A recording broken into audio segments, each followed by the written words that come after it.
Hello students, कैसे हैं? आज अगर बात की जाए तो आज हम पढ़ेंगे प्राइम फैक्टराइजेशन।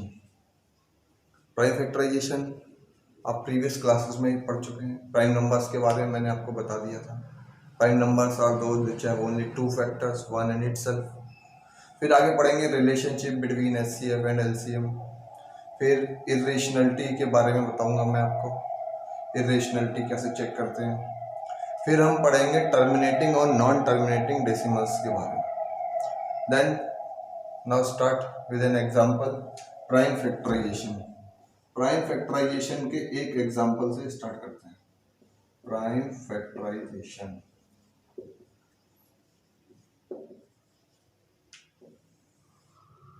पहले आपने पढ़ रखा है HCF by Euclid division lemma. आज हम पढ़ेंगे HCF and LCM by prime factorization method. Previous classes में भी आप ये पढ़ चुके हैं। छोटा सा रिवीजन करते हुए आगे बढ़ते हैं। Suppose you have number 28 and 56 and we have to find the HCF and LCM of 28 and 56. then क्या करेंगे हम? 28 के प्राइम फैक्टर्स का पता लगाएंगे, 56 के प्राइम फैक्टर्स का पता लगाएंगे। प्राइम फैक्टर्स रिवाइज करते हैं थोड़ा सा। 28 ऐसे किया होगा आपने प्रीवियस क्लासेस में। याद आपको ये रखना है, जिस भी नंबर से आप डिवाइड करोगे the number should be prime. 2 2 1 जा 2 4 जा 14 टाइम्स, अगेन 2 से 2 7 जा, अगेन 7 1 जा। Here you see 2 2 and 7 all are prime numbers. Then factor of 28 2 2 and 7। 56 की बात की जाए, 56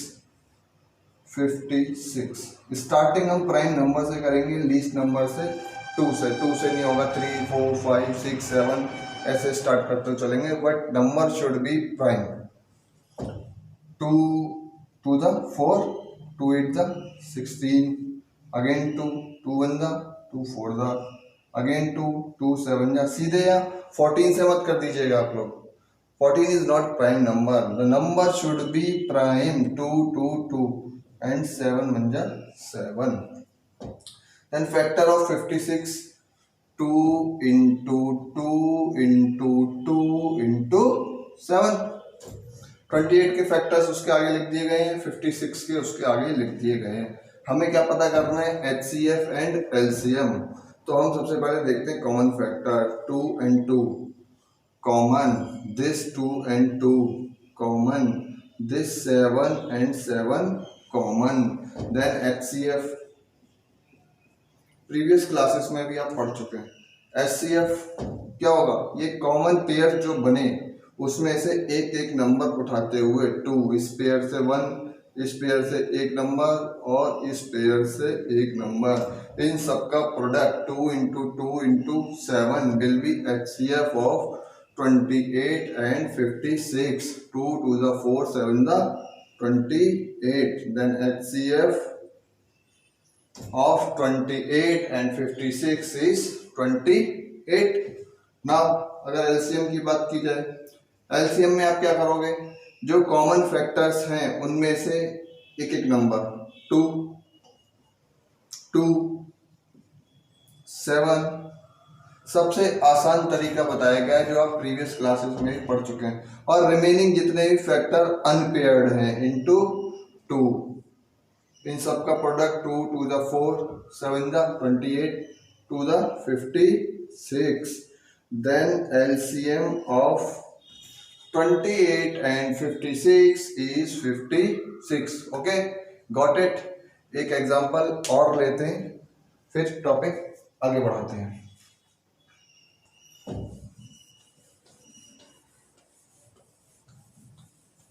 आपको समझ आ गया होगा, एक एग्जांपल से और समझने की कोशिश करते हैं। Suppose we have number 96 and 48। 96 और 48 हमारे नंबर्स हैं और हमें इसका HCF और LCM फाइंड करना है बाय प्राइम फैक्टराइजेशन मेथड। ऊपर मेंशन किया गया होगा बाय प्राइम फैक्टराइजेशन मेथड। और बाय यूक्लिड डिवीजन लेमा। वहां आपने पढ़ा था HCF by Euclid division lemma. तो ये देखते हैं 96 एक नंबर है, 96 के प्राइम फैक्टर्स करते हैं और 48 हमारा एक नंबर है और 48 के प्राइम फैक्टर्स करते हैं। एक बार देख लेते हैं 96, 2 4 the 8, 2 8 the 16, 2 2 the 4, 2 4 the 8। Division तो ऑलमोस्ट सबको आता होगा, 10th क्लास में आ गए हो। 2 1 the 2, 2 2 the 4। फिर आपको ये देखना है ये सारे नंबर जितने भी आप डिवाइजर ले रहे हो वो सारे कैसे होने चाहिए, प्राइम। 4 से डिवाइड नहीं करना है, यहाँ से 4 3 12 कर देते हैं कुछ स्टूडेंट्स, बट आपको ऐसा नहीं करना। 2 6 12, then 2 3 6 and 3 1 3। Prime factors of 96 is 2 into 2 into 2 into 1 2 3 4 5 and 3। Prime factors of 96 is this। Then 48 की अगर बात की जाए, 48 साइड में कर लो, वरना यहाँ से भी देख सकते हो, 48 को यहाँ से भी देख सकते हो। चलो मैं करके दिखा देता हूँ। 2 2 4, 2 4 8, 2 1 2 2 2 6 2 3 and 3 1। Then prime factors of 48 is 2 into 2 into 2 into 2 into 3। Then pairs check कर लो, 2 2 2 2 2 2 2 2 and 3 3। These are the pairs। Then HCF क्या होगा, पेयर से 1, इस पेयर से एक नंबर, इस पेयर से एक नंबर, इस पेयर से एक नंबर और इस पेयर से भी एक number. Then the product of all these number will be HCF of 96 and 48। इन सबका प्रोडक्ट कर सकते हो आप। 2 2 4, 2 8, 2 16, 3 48। Then HCF of 96 and 48 will be 48।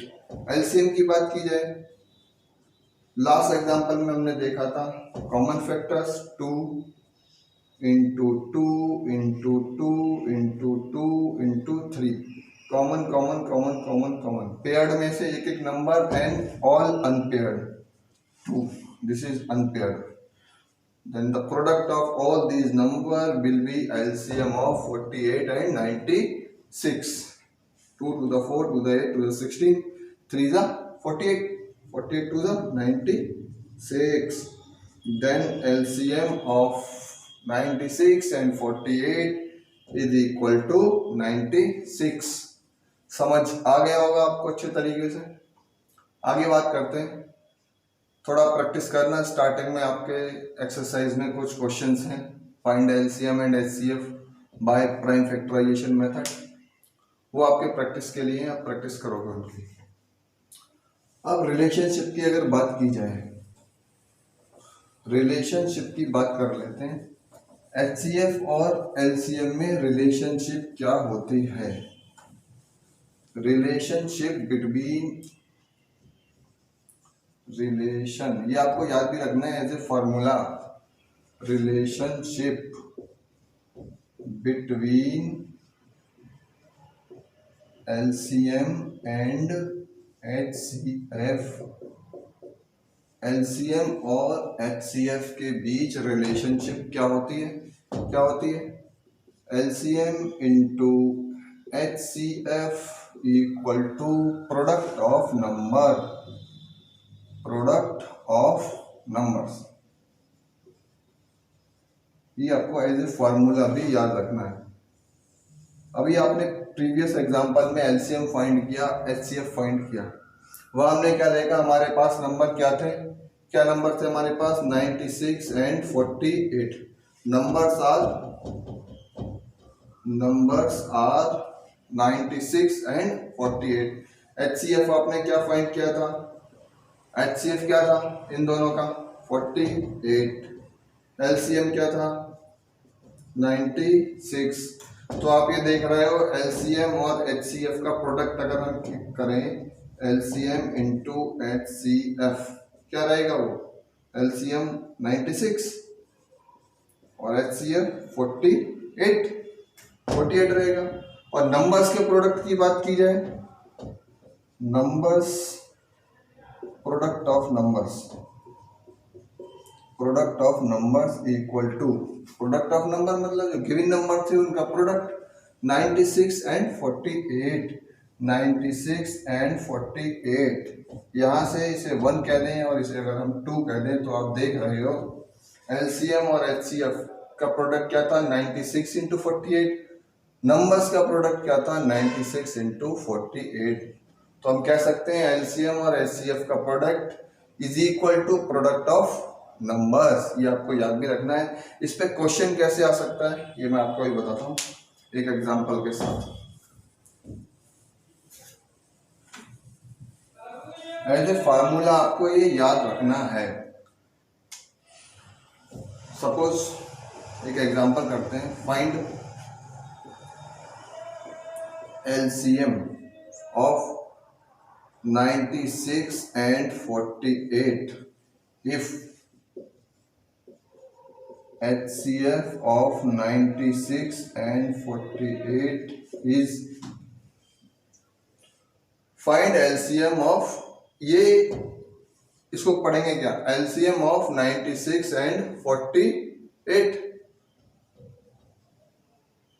96 और 48 का एलसीएम फाइंड करना है। If HCF of 96 and 48 is 48। उसी एग्जांपल को मैंने लास्ट एग्जांपल को इसकी फॉर्म दी है। यह आप देख रहे हो फाइंड द एलसीएम 96 और 48 का एलसीएम फाइंड करना है। कंडीशन क्या दी हुई है एचसीएफ इज 48। यहाँ प्राइम फैक्टराइजेशन का यूज नहीं करेंगे, यहाँ हम इस रिलेशनशिप का यूज करेंगे। Then LCM of 96 and 48 96 और 48 का LCM ये हमें फाइंड करना है। HCF क्या है हमारा 96 and 48 equal to 48। Then put this relationship HCF into LCM equal to product of numbers। Value put कर देते हैं HCF इज 48, एलसीएम हमें फाइंड करना है, LCM as it is.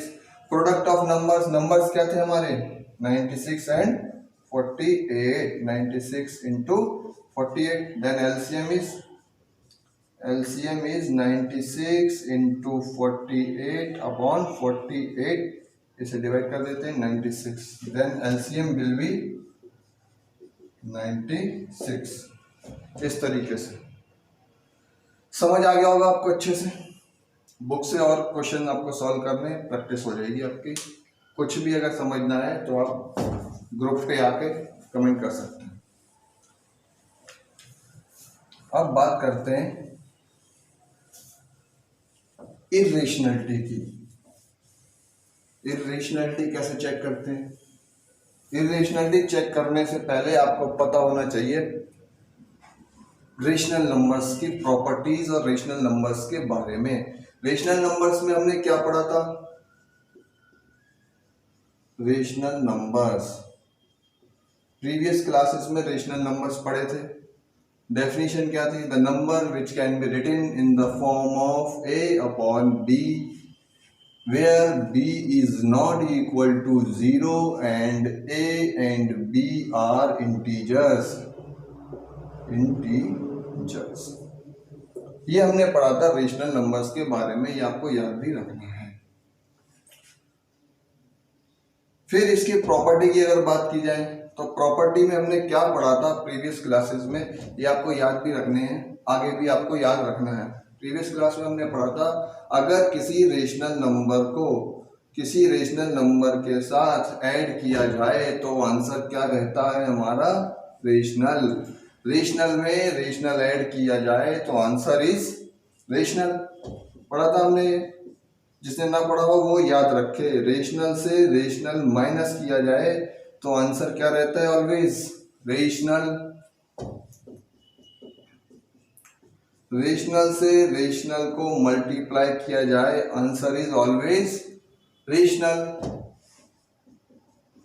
Rational से रेशनल को डिवाइड किया जाए तो आंसर इज रेशनल। हेयर यहां एक कंडीशन लगी है, here denominator is not equal to 0। Denominator क्या नहीं होना चाहिए?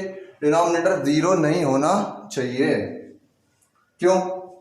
हम बात कर रहे हैं रेशनल को रेशनल से डिवाइड करें तो आंसर रेशनल रहता है। अब आप ये क्वेश्चन कर सकते हो 4 इज रेशनल नंबर, और 4 को 0 से डिवाइड कर दें, 0 भी कैसा है? Rational number, but answer is not rational. So this is condition, rational को रेशनल से डिवाइड करें, आंसर रेशनल तभी होगा जब डिनोमिनेटर की वैल्यू 0 नहीं होगी, मतलब 0 के अलावा डिनोमिनेटर कुछ भी हो तो रेशनल भी रहता है। आगे बात करते हैं इस पे क्वेश्चन कैसे आ सकता है। इरेशनलिटी चेक करवाएगा अगर वो आपसे, तो आप कैसे चेक करोगे? इन टॉपिक्स को आपको याद रखना है और फिर आगे बात करते हैं। सपोज हम एक एग्जांपल लेते हैं। सपोज प्रूव दैट, क्वेश्चन होगा आपका prove that 3 + √5 is irrational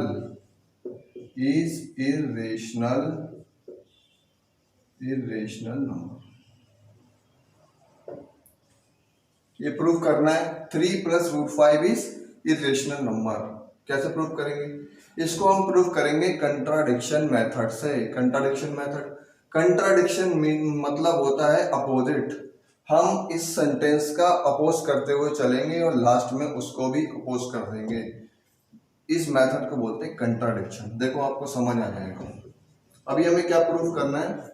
prove that 3 + √5 is rational number, sorry irrational number. Contradiction method में हम अपोजिट लेके चलते हैं। अपोजिट मतलब हम ये सपोज कर लेते हैं let 3 + √5 is a rational number.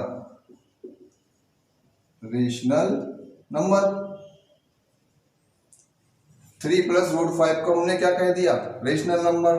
Then जब हमने रेशनल कहा तो उसका मतलब 3 + √5 को क्या कर सकते हैं हम? a/b की फॉर्म में लिख सकते हैं। कह सकते हैं equal to a/b where b is not equal to 0, क्योंकि हमने इसे रेशनल कहा। 3 + √5 को अगर रेशनल कहा तो हम इसे किस फॉर्म में लिख सकते हैं? a/b की फॉर्म में लिख सकते हैं। तो 3 + √5 इक्वल टू a/b अगर हम इसे रेशनल कह रहे हैं तो। नाउ 3 को सेकंड साइड शिफ्ट करते हैं, √5 इक्वल टू a/b -3 को उधर शिफ्ट किया, नेगेटिव साइन के साथ आ गया। अब आपने देखा a/b आपका कैसा नंबर था? रेशनल। a/b आपका कैसा नंबर था? रेशनल। तो यहां भी a/b आपका कैसा रहेगा? रेशनल। और रेशनल से क्या माइनस कर रहे हो आप? रेशनल। रेशनल से 3 इज रेशनल, ये तो आपने सपोज किया था a/b इज रेशनल। उससे हम क्या माइनस कर रहे हैं? 3 इज रेशनल। रेशनल से अगर रेशनल माइनस किया जाए तो √5 इक्वल टू a/b -3, ये कंप्लीट क्या रहेगा आपका? रेशनल रहेगा आपका। मैंने भी आपको बताया था रेशनल से अगर रेशनल नंबर माइनस की जाए तो आंसर इज रेशनल। अब आप यहाँ देख रहे हो √5 equal to rational number, but irrational number में आपने क्या पढ़ा था? √5 is irrational, but √5 is irrational. √5 कैसा नंबर है? Irrational. √3, √2, √5, √7 all are irrational numbers. मैंने बताया भी था आपको, डेफिनेशन भी लिखवाई थी, तो रिवाइज कर लेना आप। √5 इज रेशनल। अब आपको पता है एक इरेशनल नंबर और रेशनल नंबर क्या आपस में इक्वल हो सकते हैं? नहीं। इरेशनल और रेशनल आपस में इक्वल नहीं हो सकते। तो our assumption is wrong. Our एज्यूमशन मतलब जो हमने सपोज किया था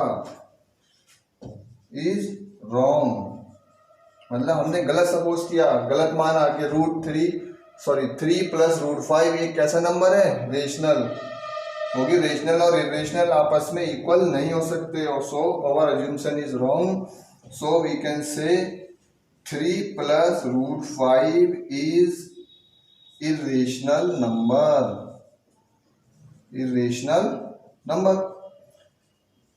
ये समझने के लिए आपको रेशनल और इरेशनल को प्रॉपर समझना पड़ेगा। डेफिनेशन से समझ लो, फिर भी कोई डाउट है तो आप ग्रुप पे आके डिस्कस कर सकते हैं। ओके, समझ आ गया होगा। ऐसे ही बुक में बहुत सारे एग्जांपल्स और भी हैं, वो भी आप सॉल्व कर सकते हो। कोई दिक्कत हो तो आप ग्रुप में डिस्कस कर सकते हो। आगे बात करते हैं टर्मिनेटिंग और non terminating decimal. Previous class में ये भी पढ़ा था हमने, terminating and non terminating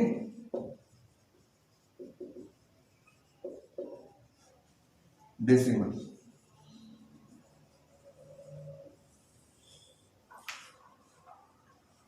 non terminating and repeating decimals. ये क्या पढ़ा था हमने प्रीवियस क्लास में? कोई डेसिमल नंबर जो टर्मिनेट नहीं हो रहा है, नॉन टर्मिनेटिंग, और रिपीट हो रहा है तो रिपीटिंग। सपोज 10/3, 10 को जब 3 से डिवाइड करेंगे आंसर क्या रहेगा? 3.3333 एंड सो ऑन इनफाइनाइट। तो यहाँ आप क्या देख रहे हो, ये खत्म नहीं हो रहा है, ये कहाँ तक जा रहा है? डिवीजन इनफाइनाइट तक। इस तरीके से जब डिवीजन इनफाइनाइट तक जाता है तो उसे बोलते हैं नॉन टर्मिनेटिंग। नॉन रिपीटिंग का मतलब क्या है? डेसिमल के बाद का नंबर देखो आप, 3 ये आता जा रहा है लास्ट तक, तो this is number is non terminating and repeating. Rational numbers की दूसरी डेफिनेशन अगर आपको याद हो तो मैंने बताया था, non terminating and repeating numbers are also rational number. This is rational. और अगर बात की जाए हमारी दूसरे टाइप का डेसिमल ले लेते हैं कोई 3.1432189 एंड सो ऑन। यहाँ आप क्या देख रहे हो? यहाँ आप देख रहे हो कि डेसिमल के बाद वाले नंबर्स इनफाइनाइट तक जा रहे हैं या कोई भी नंबर रिपीट नहीं हो रहा है। कुछ रिपीट हो रहा है? रिपीटिशन का मतलब है एक कंटिन्यूअस साइकिल में रिपीट होना चाहिए। ये नहीं ये 1 रिपीट होगा, ये 1 हो गया, इसका ये मतलब नहीं है। 1 मतलब एक कंटिन्यूअस पीरियड के बाद आना चाहिए वो। 1 के बाद फिर क्या रहा है? यहाँ 1 के बाद 4 है, यहाँ 1 के बाद क्या 8। अगर 1 के बाद 4 3 2 आता तो हम उसे कह सकते थे रिपीटिंग, लेकिन दिस इज नॉट रिपीटिंग। ये क्या हो गया आपका? Non terminating and non repeating. अगर बात की जाए ये आपने पता कैसे लगाया? आपने पता से डिवाइड करके लगाया। ये भी कोई नंबर रहा होगा 22/7 सपोज, तो ये आपने डिवाइड करके पता लगाया होगा कि नॉन टर्मिनेटिंग है, नॉन रिपीटिंग है। लेकिन हम बिना डिवाइड करे कैसे पता लगाएंगे? बिना डिवाइड करे देखो कैसे पता लगाएंगे। यहां आपसे क्वेश्चन पूछेगा without actual division find the number, given number is terminating or non-terminating repeating. Suppose we are number 25/800। अगर इसकी बात की जाए 25/800 की, पूछा जाए आपसे टर्मिनेटिंग है और नॉन टर्मिनेटिंग रिपीटिंग है। तो कैसे पता लगाएंगे? इसे पता लगाने के लिए सबसे पहले क्या करना है आपको, न्यूमरेटर और डिनोमिनेटर दोनों के प्राइम फैक्टर्स करने हैं। न्यूमरेटर के प्राइम फैक्टर 5 इंटू 5 अपॉन 800 के प्राइम फैक्टर कर सकते हो आप, मैं डायरेक्ट लिख रहा हूँ 2 इंटू 2 इंटू 2 इंटू, ये कर सकते हो 2 into 2, 2 to the 4 to the 8 to the 16 to the 32 into 5 into 5। यहाँ आप देख रहे हो न्यूमरेटर के भी कर लिए प्राइम फैक्टर, डिनोमिनेटर के भी कर लिए हमने prime factor. Without actual division, बिना डिवीजन करे, बुक में आपके क्वेश्चन है without actual division find given number is terminating और नॉन टर्मिनेटिंग रिपीटिंग। तो इस केस में आप क्या करोगे, न्यूमरेटर के प्राइम फैक्टर, डिनोमिनेटर के प्राइम फैक्टर जो कैंसिल होता होगा उसे कैंसिल कर देंगे। मीनिंग क्या बचेगा, 1 upon 2 into 2 into 2 into 2 2 2 2 2 2 into 2, यानी हम इसे क्या लिख सकते हैं, 1 upon 2 to the power 1 2 3 4 5। Here आप क्या देख रहे हो, ये नंबर कैसा है, मैं बिना डिवाइड करे बता सकता हूँ ये नंबर कैसा है आपका, टर्मिनेटिंग। अब आप कहोगे कैसे, टर्मिनेटिंग, टर्मिनेटिंग डेसिमल देगा ये आपको कैसे। एक पॉइंट नोट करते हैं, if denominator is of the form 2 की पावर m इंटू 5 की power n, then it will give terminating decimal, terminating decimal, otherwise it will be non-terminating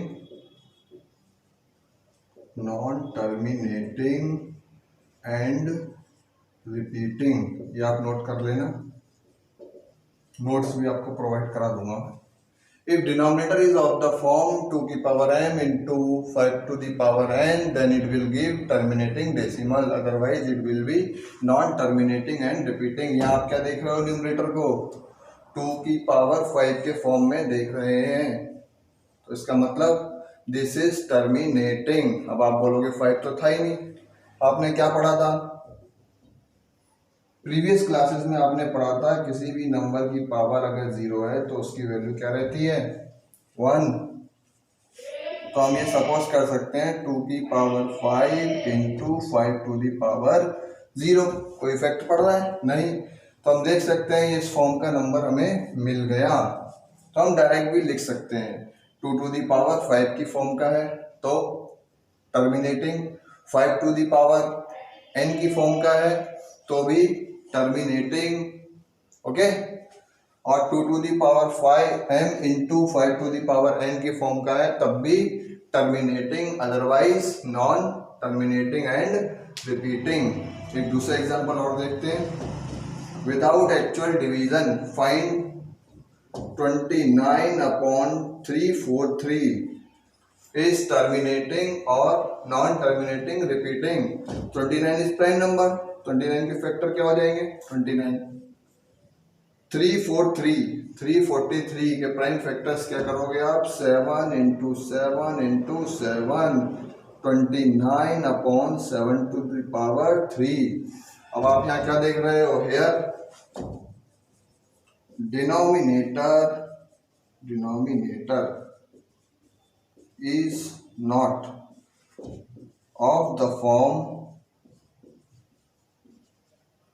2 to the power m into 5 to the power n। so देख रहे हो आप, ना 2 का factor है ना 5 का फैक्टर है, 7 का फैक्टर है। तो क्या कंक्लूजन मिला हमें, this number is non terminating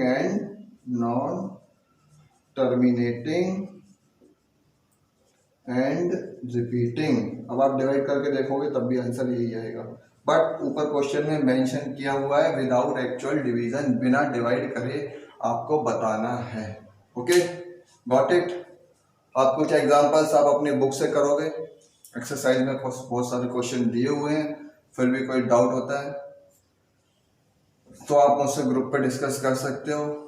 okay, सो आज के लिए इतना ही काफी। कल मिलते हैं नए टॉपिक के साथ। Good bye.